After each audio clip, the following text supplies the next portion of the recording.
Steel detail for 150 गज plot area part 2 में आपका बहुत बहुत स्वागत है।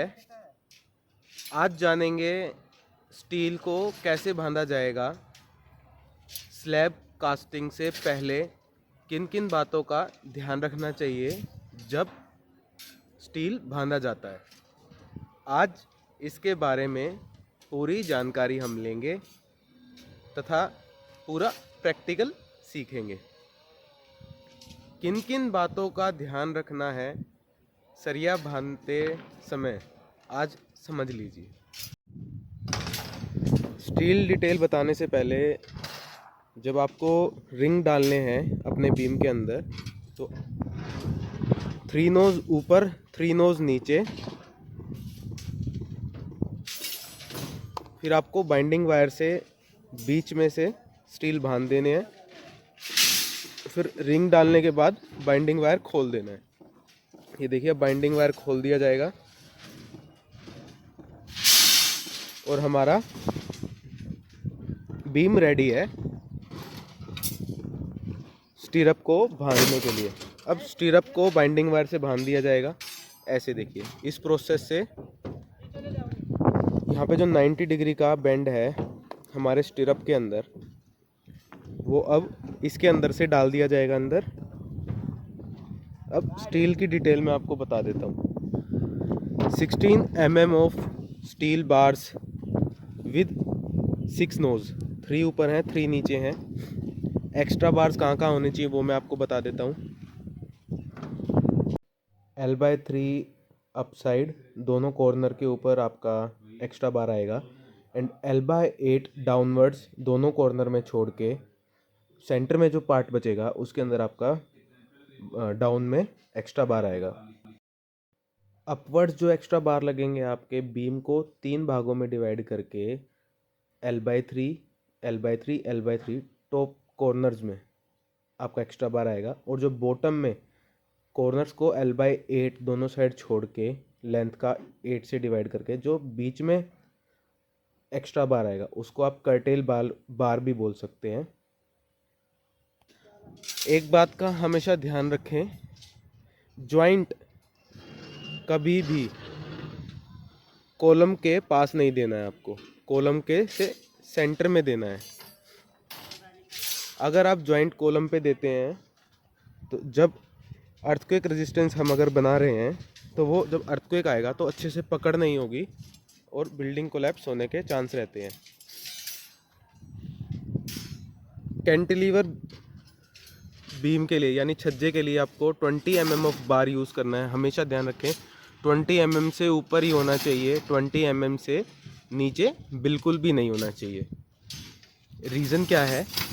लोड हाई रहता है कैंटिलीवर पे क्योंकि एक ही स्पेस है फिक्स्ड, मतलब एक एंड फिक्स्ड है और एक एंड उसका हिंज्ड है जो हम पढ़ते आ रहे हैं। इसीलिए इसके अंदर 20 mm से ऊपर ही आपका कैंटिलीवर में जाएगा अगर आपको अपने छज्जे को अच्छे से पकड़ प्रोवाइड करवानी है तो। अब ये देखिए, ये प्रोसेस है आपका रिंग का अंदर जाने का। फिर यहाँ पे आप देख सकते हैं रिंग बंध रहे हैं। रिंग कैसे बंधना चाहिए? अल्टरनेट बंधना चाहिए रिंग, जो कि अल्टरनेट बांधा हुआ है यहाँ पे। जैसे आप देख सकते हैं 90 डिग्री का बेंड अगर एक यहाँ है, फिर अगेन यहाँ पर है, फिर यहाँ पर है, फिर वहाँ पर है, तो इसको क्लॉकवाइज घुमाया गया है आपके 90 डिग्री वाले पार्ट को। यानी आपका अगर यहाँ पे 90 डिग्री का बेंड है तो आपका लगातार 90 डिग्री का बेंड नहीं होना चाहिए रिंग में। ये बात हमेशा ध्यान रखें सरिया बंधवाने से पहले। अब जो पॉइंट आता है उसके बारे में हमेशा ध्यान रखिएगा। स्टील को बंधवाते समय आपका जो रिंग का डिस्टेंस होता है कॉलम स्टीरअप की स्पेसिंग के लिए 1/3 पार्ट ऑफ द बीम जो आपका दोनों कॉर्नर पे, वहाँ पे आपका 100 mm स्पेसिंग रहनी चाहिए, और rest part in the middle उसके लिए आपकी 150 mm की स्पेसिंग रहनी चाहिए। बिकॉज फ्लेक्सिबिलिटी जो है आपकी सेंटर में होती है ज़्यादा। इट मीन्स आप दोनों कॉर्नर में लेंथ का 1/3 पार्ट यानी 1/3 पार्ट आप लेंगे, उसके अंदर 100 mm and rest of the part 150 mm। ये रीज़न इसलिए है क्योंकि फ्लेक्सिबिलिटी ऑफ बीम मिडल में होनी चाहिए। आपकी जितनी भी बीम फ्लेक्सिबल रहेगी वो मिड में रहेगी। नेक्स्ट पॉइंट, आपके कॉलम का साइज़ क्या होना चाहिए। कॉलम का साइज़ आपका 9/12 तो मिनिमम आपको रखना ही रखना है, 9 इंची बाय 12 इंची का, जिसके अंदर आपको 4 नोज़ 16 mm के देने हैं एंड 2 नोज़ आपको 12 mm के देने ही देने हैं। नेक्स्ट स्टेप क्या आता है, नेक्स्ट स्टेप ये आता है कि 16 mm वाले नोज़ आपके कॉर्नर्स में होने चाहिए 4 नोज़, 12 mm वाले नोज़ आपके मिड में होने चाहिए। और जो आपको रिंग बांधना है, मतलब आपका जो आपकी जो टाइज होंगी वो आपको 7/10 इंचज़ की, प्लस जो आपके मिड में आपने 12 mm वाले बीम रखे हैं उनके लिए आपको छोटा टाइज लगाना पड़ेगा। अब एक कॉन्सेप्ट क्या है, टाइज किसे कहते हैं और स्टिरअप किसे कहते हैं, उसके लिए एक अलग वीडियो आएगी। यही चीज़ टाइज है, यही स्टिरअप है, कब कहाँ बनती है, नाम चेंज हो जाता है, वो अलग बात है। अगला स्टेप आपको क्या, मतलब अगला पॉइंट आपको क्या ध्यान रखना है, अगला पॉइंट आपको ध्यान रखना है आपकी जो डेवलपमेंट लेंथ होती है, यानी जो एल मुड़े हुए हैं, ये जो डेवलपमेंट लेंथ होती है आपकी 12D होती है। कान बांध के समझ लो इस बात को, गांठ मार लेना। 12D आपकी डेवलपमेंट लेंथ होती है। ये आपके एल अच्छे से मुड़े होने चाहिए।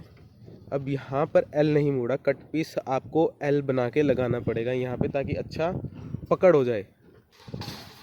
नेक्स्ट पॉइंट, जो शटरिंग होगी आपकी छज्जे की यानी कैंटिलीवर की, वो आपको 2 इंची अप साइड रखनी है, यानी 2 इंची आपकी अप होनी चाहिए, क्योंकि जब कैंटिलीवर में मसाला डलता है तो छज्जा थोड़ा बैठता है। अगर आप इसको आपके स्लैब के रेशो से बराबर रख लेंगे तो ये आपका छज्जा नीचे चला जाएगा।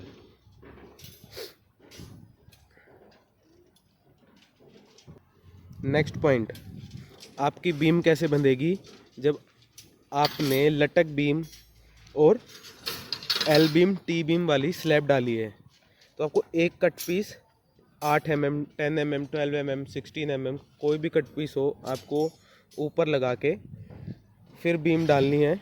और जब आपकी बीम बंध जाएगी आप एक कट पीस हटाएंगे, अपनी बीम को आपके खाने में डालेंगे जो आपने नीचे शटरिंग किया है, इसके अंदर डाल देंगे और ऊपर से आप अपना स्लैब बांधना चालू करेंगे। मतलब जब आपकी सारी बीम बंध जाएंगी आप इनको डाउन करेंगे, डाउन करने के बाद ही आप क्या करेंगे, अपना जाल जो होता है, स्लैब जो होगी आपकी 1 वे 2 वे, उसको बांधना चालू करेंगे। अब देखिए, बीम डालने के बाद ही आपको रिंग को डालना है बाइंडिंग वायर से अपनी बीम को बांध के। जब आप बाइंडिंग वायर को खोलेंगे तो आपकी बीम भी खुल जाएगी और इस शेप में अपने आप आ जाएगी। अगेन जब आप इस बाइंडिंग वायर से बीम को बांध देंगे तभी आपको इसके अंदर स्टिरअप डाल के रखना है। इन बातों को हमेशा ध्यान रखिएगा जब भी आप स्लैब की कास्टिंग करेंगे।